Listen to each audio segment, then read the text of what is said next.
Hello and welcome to the Real Talk podcast, a podcast that explores the real life stories of overcoming challenges, personal development, and what it takes to operate at an elite level. Now, this show would not be possible without the team at ECO. ECO are one of the UK's most exciting and rewarding sales and customer service contact centres, working with some of the UK's biggest and best brands. ECO have contact centres in the northeast in Sunderland and in South Yorkshire in the heart of Sheffield city centre. They're always recruiting for the best and the most elite level sales and customer service personnel. Give them a follow on social media and visit ecoutsourcing.co.uk/careers to find out more. Now, on to today's episode. Really excited to be joined by Drew Lasker. Drew is a professional basketball player with the Newcastle Eagles. He's a 9-time British Basketball League champion. He's born in America. He lived in Germany. He moved across to the UK to pursue his dream to play professional basketball. That's what he's been doing for the last 16 years. Let's find out a little bit more about the man, Drew Lasker. Welcome to the 9th episode of the Real Talk podcast. Today, I'm a little bit excited here because this is a big thing for me. Today, we're joined by 9-time, at least at NBA there, shocking, BBL, BBL winner, which is technically more than LeBron, I think. So, let's add that to your bio. We're joined today by Drew Lasker, who is a guard for the Newcastle Eagles. Drew, how are you doing? I'm good, Phil. Man, I'm actually I feel good about that intro. It says how highly you think of me, that you would put my name beside the NBA. So you're off to a good start, man. But yeah, I'm happy to be on here today. When I was doing a bit of research, and I saw that, in fact, over the 16 years that you've been playing in the BBL, that you've won 9 titles. I mean, we spoke a little bit before coming live, is that people think of basketball, they automatically think of the NBA. The BBL is maybe an afterthought, but to win 9 titles, whether that be the league or the BBL Cup or whatever it may be, that is still a massive achievement. And I think, I've said before, I take my hat off to you for that. And technically, it is more than LeBron. So if anyone has anything to say, you've won 9, he's only won 4. So, let's just put that out on social media. But for those who haven't come across you, Drew, do you want to kind of just give like a little bit of an intro into you and where it all started for you in basketball? Yeah, absolutely, man. Obviously, my name is Drew. I'm from Houston, Texas. Actually, Katy, Brookshire, Texas, which is a suburb like 30 miles out of downtown Houston. And I actually grew up in Germany. I moved to Germany when I was 5 or 6 years old. I'm a military kid. My dad served in the U.S. Army for 22 years. So that's kind of where my memories began and kind of where my life started. And then once I moved back to the States when I was 8 or 9, that's where the transition kind of began for taking basketball seriously, because I was introduced to Michael Jordan. And, right away he became my idol, because I was dealing with some things when I arrived in the States, because I was different. I spoke different. I carried myself differently than my peers, because obviously I grew up in another country. So, it was tough for me dealing with bullies and at that age, when you're 8 and 9, if you're different, you get made fun of. So I kind of gravitated to Michael Jordan, because I felt that if I could, I saw how he was treated, and I was like, man, if I could get as good as Michael Jordan, then, I could be respected. So that's where kind of my basketball journey began. So, I mean, again, whenever people talk about Michael Jordan, they automatically think of, the greatest of all time. Now, I know obviously LeBron and various others are looking to take that from him, but what was it specifically about, other than the sort of being respected thing, what was it about Michael Jordan? Was it his game? Was it his status within the game? Or was it just the way he carried himself that sort of wanted to emulate that? Yeah, it was the entire package. Like, obviously, it began with his basketball skills. For those who don't know Michael Jordan, I mean, he was like the Lionel Messi of basketball. Like, he just was on a different level from everyone. They called him Air Jordan because, he used to fly in the sky. And he just had that little swagger about him on the basketball court. And then when I used to watch him in interviews, how he carried himself. I saw that transition, how he could be like a basketball player and then transition into being professional off the court. You know, the way he Yeah. carried himself off the court was always professional. And so it was and then the way people treated him, you know, it was like they kind of treated him, you know, everyone kind of looked up to him. You know, he was, you know, everyone's idol and he was treated like a god. So, you know, it was the whole package with MJ. Yeah. So I know obviously through reading information online that you went through high school, which I think was the that was the school that you were actually inducted into the Hall of Fame in 2018. Is that right? Yeah, that's actually my college. So Oh, we okay. go from high school to university, and that's where I was inducted in Point Loma Nazarene University out in San Diego, California, in 2018, which is an honor, man, because like you know that's legacy. And like during the time, I actually remember sitting in the room at the time. They didn't have like a Hall of Fame kind of area. It was just like in a classroom where we used to watch film, and I remember seeing those names on the wall, and I was like, wow, like you know guys names from the 60s. I was like, Yeah. man, you know some of these guys are actually have passed away and their name still lives on. So for that to come full circle, for me to be included in that in 2018, it was just a surreal feeling. Yeah. I mean, around that time, obviously in college, university, I think that's probably around the time, and correct us if I'm wrong, that's around the sort of time that most kids with ambition to go and play basketball professionally, that's around the time that the sort of the NBA kind of comes into your line of sight in terms of career. Was that Absolutely. ever an option for you, or did you have your goal set on other things? I mean, from 7 years old, I always wanted to be in the NBA, and that was always the goal. But you know, so the NBA or professional basketball is always a dream, a goal of any kid, like it was mine. But then once you get in college and university, like you mentioned, that's when you start to realize how realistic it is. And you know, getting towards the end of my college career, you know, I knew that it was probably at that point wasn't feasible. So then, you know, that's when I started, you know, kind of learning about the overseas options in European basketball, because I knew regardless if I fell short of the NBA, all I wanted to do was play basketball wherever that was. I would have played on the moon if that's where, you know, if there was a league there. Yeah. Um, so, you know, I wanted to continue my career, and that's where kind of European basketball came into the picture. Now, I just want to touch on something that you said there. You said going to the NBA wasn't an option. You on your on drewlasker.com on your website, you mentioned something about you didn't lack anything in terms of athleticism, but in terms of skill, you weren't at the level that those who were being sort of touted around the NBA in the draft and all that kind of stuff were at. You said then that was when you focused, or you started to focus on skill development. Yeah. When we've spoken on the podcast before with previous guests about that mentality of self improvement, how important has that ability to kind of look at your strengths, weaknesses, and analyze them and figure out where you need to spend more of your time and where you need to work on? How a bigger part of your career and your mindset has that been?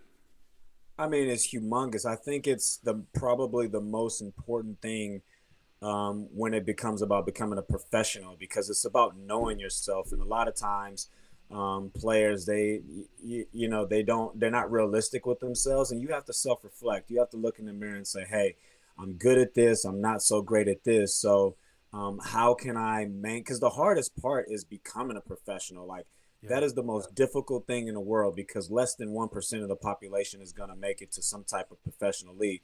But then the next step, once you actually make it, the second hardest step is actually maintaining yeah, that career. That's even harder than getting your foot in the door. And that when it comes talking about that longevity, it's about understanding, you know, what you lack. And for me, I was always real with myself about what I was, and I tried to play best as I could to my strengths, but at the same time improve on the areas that I was weak at, that I knew had value. And that's important too. It's not about just saying, oh, let me work on this part of my game just because. Like it has to be, it has to bring some type of value to the environment that you're in. And when I say Yeah, environment, it means the particular team, it means the league, because a skill in the BBL that's required is completely different from a skill that's required in France. So you have to, yeah. you have to you have to look at the micro scope of skill development. You mentioned one word there that I really want to focus on is maintain. So you have been at the top of the BBL for 16 years. You've won 9 titles. You strive to remain an elite level basketball player in the BBL. I guess what I'm saying is how do you overcome challenges and maintain that winning elite level mindset? At this particular point in my career, Yeah, for me personally, I mean that's an easy one, Father Time.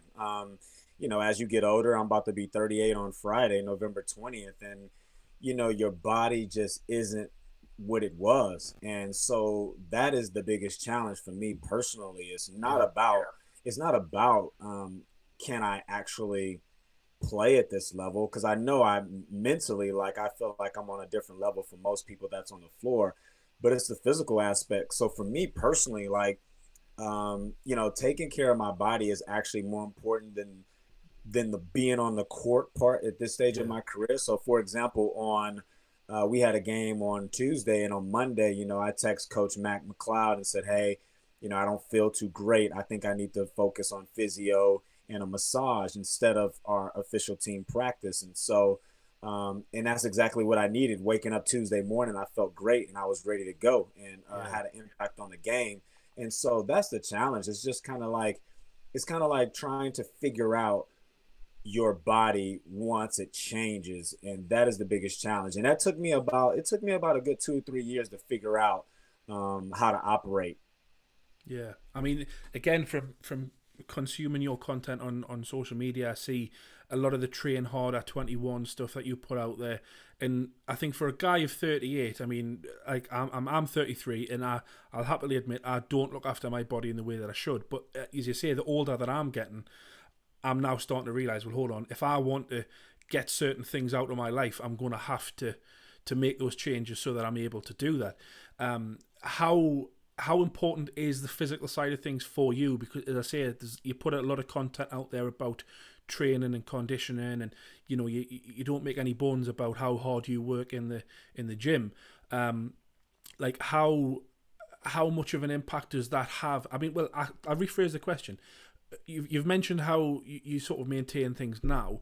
When you were younger, did you put as much focus on that? Did you have that level of self-awareness to know what your body needed? Right. I actually, at the beginning of my career, I started my career with some hamstring issues. So, Right. which actually ended up being a blessing in disguise, because I was actually forced to do those things like stretching and looking after your body. But the difference now, as opposed to then, is now that I have the resources. At that time, Yeah. I didn't have the resources. So now I have the resources to hire and seek out professionals in that area. So, for example, strength and conditioning, when it comes to diet, and when it comes to massaging and Pilates and all that type of stuff. Like, I try to seek out the best of the best in that field, as opposed Yeah. to early in my career, I tried to do it myself, which, like, I'm not a master in those areas, and so that's the main difference, is that obviously with the time, the self-awareness is even much more than what it was then, but now I Yeah. have the financial resources to actually invest in myself, in my body, which I wish I had at the beginning, but it just wasn't the case. Yeah, and I think that's the key, regardless of what sort of industry or game you're in, whether it's basketball, whether it's business, whatever it is it's that investing in yourself. That's the like for me when you come across certain people who they'll use excuses and they'll blame other people, and I'm not performing well because of this and that. Like, it doesn't come down to that. If you want to perform at an elite level, you have to have, and I've I name checked LeBron before. He's another perfect example of understanding what your strengths and weaknesses are and taking accountability to improve that. I mean, I know he spends like millions Yeah. on the cryogenic stuff and the boots and all of that stuff. But he, very much like yourself, is prolonging his career and improving performance by investing in yourself. And I don't think a lot of people get that. I think, Yeah. would you agree? Have you seen that over the years? Oh yeah, absolutely. I would say most of professionals, or being more specific in my field, basketball players, they don't really understand that aspect, because obviously you want to hold on to your money, and they don't understand the financial investment that's Yeah, required, because they think, oh, it might cost too much. But I look at it differently. So, because I think about longevity, I think, okay, if I spend 300 pounds on my body, that will allow me to make another 1,000 pounds yeah, the next year. Whereas, most athletes, they think, ooh, 300 pounds, like that's a lot, that's too much. But if you think about it in retrospect, it's better to spend 300 to make 700 extra pounds the following year than yeah, spend nothing and make nothing the next year. So, that's how you have to look at it. And you mentioned LeBron, and, $3 million is what he invests in his body. And that is an unbelievable amount of resources. But for him, that 3 million, he's turning that 3 million into 75 million yeah, every year when we talk about on the court contracts and then off the court, because the on the court performance also draws in other resources off the yeah, court as well. So you have to be able to look at the bigger picture, and most times guys don't understand that. yeah. And again, just when you're touching on sort of the other ventures that come, whether it's LeBron or anyone else's way, you at some point in your career have then decided to branch out into with your own business, Train Hard at 21. Mm-hmm. Was that, did you have in the back of your mind, once I finish playing, this is my sort of my go-to once I've retired, or was it just a case of I didn't think that far, this is just what I want to do right now as well? I mean, I actually kind of stumbled into that area. Train Hard at 21 now. It's a mixture of different entities now, but at the time, at the beginning, it was just basketball training, Yeah, and I kind of stumbled into it. But after I graduated from university, I actually had to wait a full year before receiving a professional contract. So for me, going and actually getting that contract, I understood that this thing could end anytime. As difficult yeah, as it was to get in the door, it can end at any time. And I have to make sure that I have some sort of transition. So when the opportunity arose for me to get into training, um, I was still focused mainly on my career, because that's, was my first love. But I made sure to invest a couple of pennies into that other thing, because I was like, just in case, I need to make sure yeah, um, that there's something else. And so, and once I saw, the momentum build for it, then, the more that it grew, the more that I kept investing back into it. And that's another thing in business as well, is that you got to put resources and finances back into your business. I'm speaking to my entrepreneurs and business owners out there.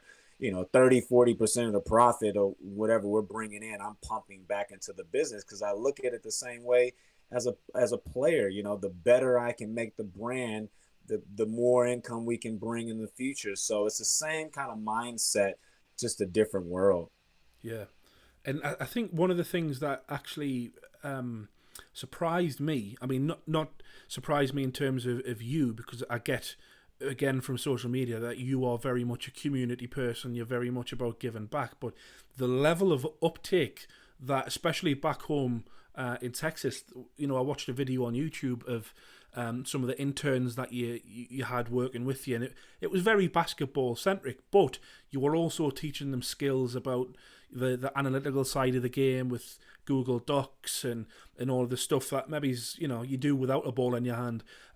Like how much of a kick do you get out of that from seeing these young kids who may or may not have had the opportunity without Train Hard at 21? Like, how much of a kick do you get from that? I mean, that means the world to me.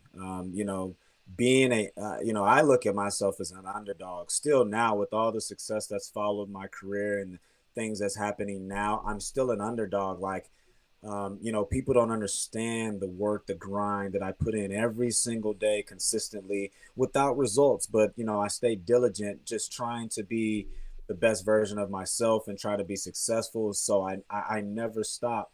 And, over time, so these things take time to develop. So for me to be in a position to give opportunity, I'm big on diversity and inclusion. A lot of, with my internship program with, the guys that work for me, they're, even with in the podcast world, like I have, kids that's 16, 11, 12 years old working for me. And I don't look at things as age. I look at things as skill. If someone is Yeah, has skill and they're passionate about something, I will give them every single opportunity. And I'm about opportunity because a lot of us out there, we don't get that opportunity. It's a, we know how this world works, and it's about those relationships, and it's about nepotism at times, but most of the yeah, time. So for yeah, me, I try to give anyone an opportunity that I know is going to work and earn it. So that feels great to me. Someone who never really got an opportunity, they have to scratch and claw for everything to yeah. be able to give someone else that Now, option. when you obviously came across, I know you came from Texas, you went to Plymouth, I think was the first club, and Yep. then Surrey, I think, then Newcastle.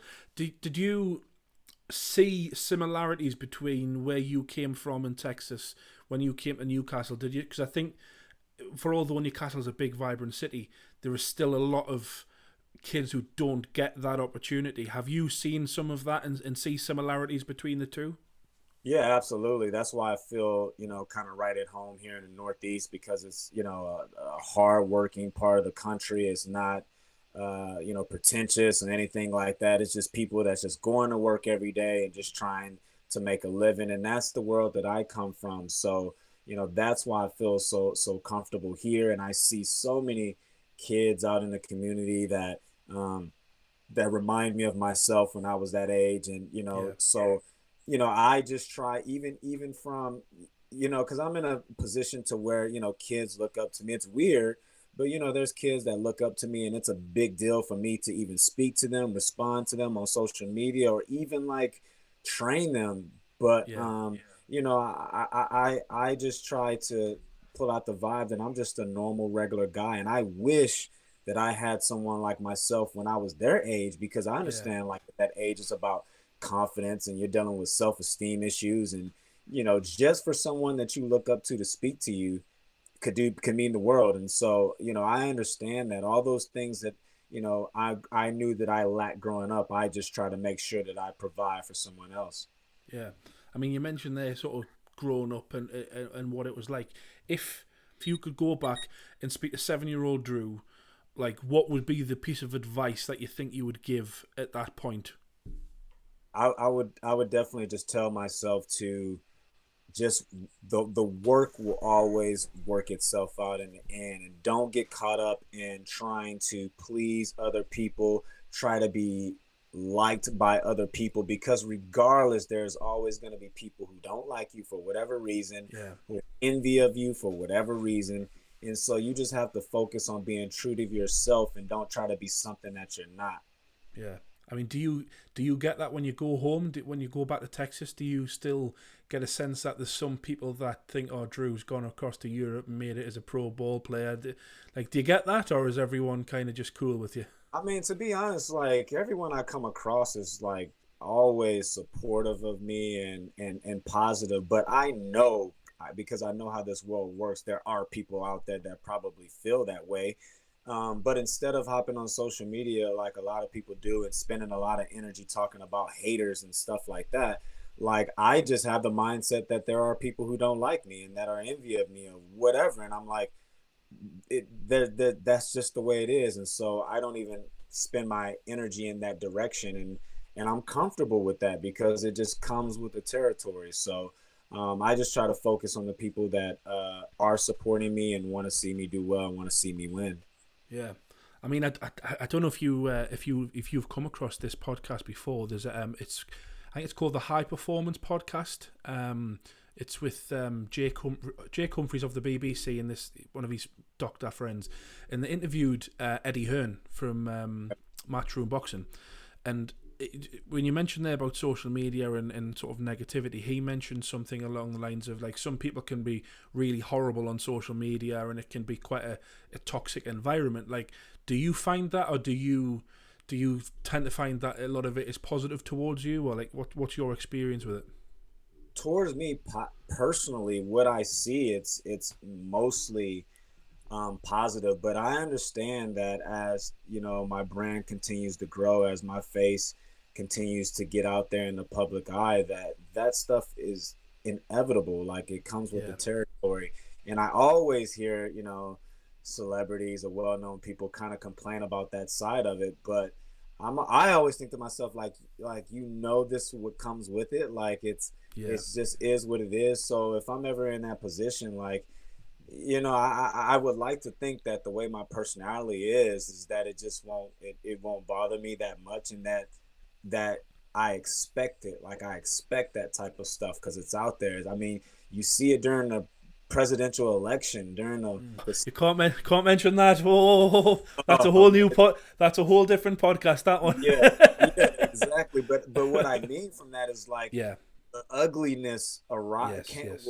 what came, it showed his face during that time, and like it was so much negativity and all this stuff. And so you just have to know it's just out there, and there's Yeah. nothing that you can do about it. You just have to focus on just doing what you do and being true to yourself, and don't be drawn into it, because the ugliness of that can create a ugly monster and within yourself and bring out the worst in yourself, because you respond to it and you get caught up fighting people online, and that's just not my style at all. So Yeah. I don't think that I would ever get caught up in that type of stuff. For you as an American, for you, living there, and you go back through the summer months as well. Like, what is it? Like, what does the future hold? Do you think for America now that this decision's being made? Do you It's feel I more mean positive? I think it's, yeah, because with the past you know guy we had in charge, I feel like he empowered, because like we said, like, there are people who feel that way, like that is what it is. But what happened was, when he was empowered, I'm sorry, when he was in power, he empowered people who felt like him. He gave them the confidence to be outspoken about the way he Yeah. might feel and the way other people feel. So that's why, I mean, the last 4 years, have you seen the world as ugly as it is? Yeah. Like, Nah. Never. online, like racism like, people think like, oh man, racism has always been bad. It's just now people aren't afraid to show it. They're not Yeah. hiding it. And so just from that perspective, like, I feel like, when the new president was elected, I just felt like, okay, there could be some peace, because Yeah. that's what most people want. They just want peace. And the last 4 years, I feel like it's just been a lot of fighting. And so hopefully, moving forward, we can start working together, collaborating. You got to understand that there's going to be a differences in opinions, political Yeah. views, and all that stuff, but it doesn't mean you have to, you know, want to fight someone about it. You can still, Yeah. like, you know, um, live together, because we don't have a choice. We have to all live together in this world. So hopefully we can all do so in peace. No, again, I think now more than ever, especially during this whole pandemic thing, is that we're becoming more. I don't know if globalized is the right word, but there's not as many barriers between the Brits and the Americans and the Spanish and the we're all dealing with the same thing at the same time. Borders really don't mean much unless you bring up the EU, but again, that's a different podcast. Do you know what I mean? But like, we're all becoming more. We're becoming humans. We're not Americans and British and Spanish. We're just citizens of the world. And I think now that, as you say, that Joe Biden and Kamala Harris have come in, we can now look forward to now enhancing that, rather than it being like, well, they're from a different country and they're from a different country, they're not allowed in. And it just, as you say, it just created a horrible sort of tension everywhere, and it's Yeah. like I'm over the moon. Like, and again, he's not my president. It's not even the same country, but I think it's testament to how globalized we're becoming. In that, I don't think the British people have had such a vested interest in an American election before.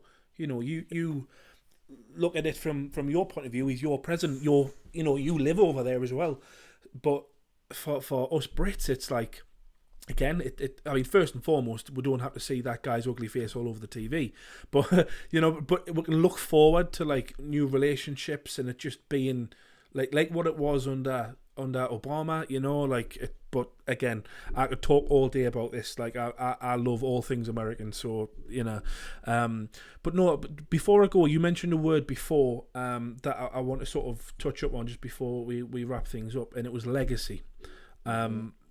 For you, I know you're a dad now. You've got, is it one child you've got, or you got Got two now. I got a two? 3-month-year-old now.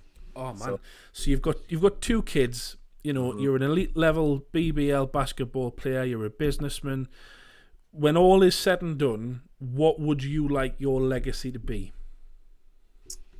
man, that's a very interesting question because I only just recently started to kind of start thinking about that. I never ever thought about any. I never thought I'd be in a position to have a legacy. I just wanted to play basketball, but the way things have happened and my life is shaped, I'm in that position, and I just would want someone to say that that guy, he wasn't given anything. He did everything the right way. He earned everything that he was given, and with all of that, all the success that he had, he was just a good dude, and that's what I would be proud for my legacy to be. Because especially now, my legacy is more for my family, my kids, to be able to say, hey, that's my dad.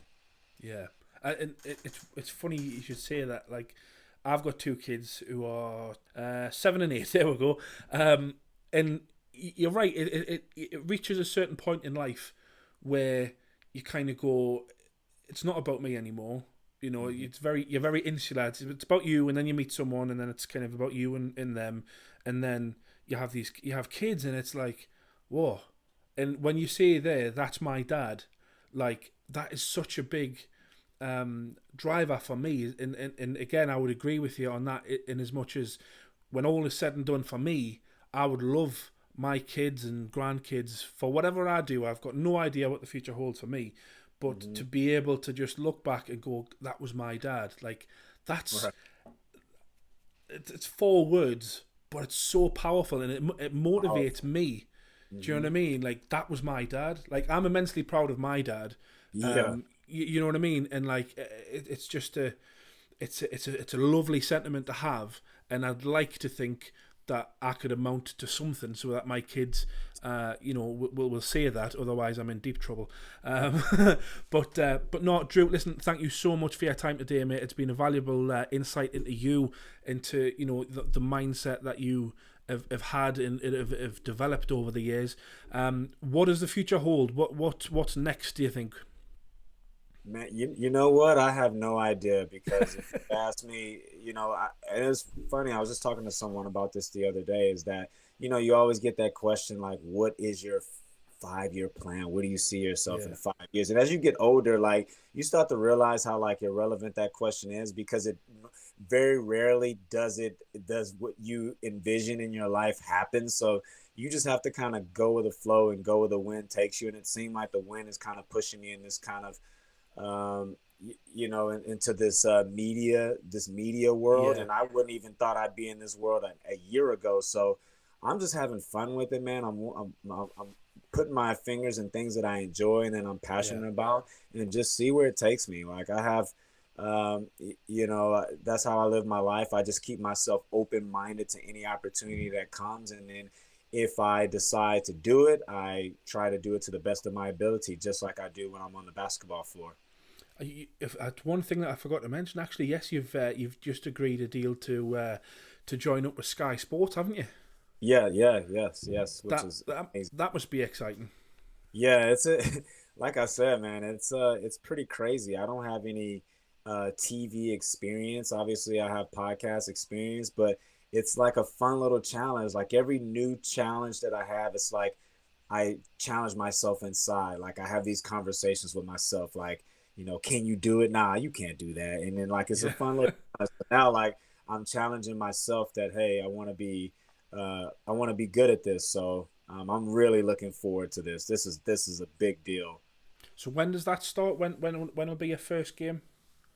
December 3rd, December 3rd. So it's coming up. It's coming up pretty quickly here. So we're gonna start doing some stuff tomorrow. Actually, getting in front of the camera. So really looking forward to it, man. Like it's fun. So I'm just gonna have fun with it. Good, mate. Well, listen, we'll all be tuning in on the 3rd of December to cheer you on, mate. All the very best with everything, and Um, hopefully we'll speak to you soon. Drew, thank you so much for your time, mate. Take care. Thanks for having me on, Phil. It's been fun. Take care, mate. Cheers. Yeah.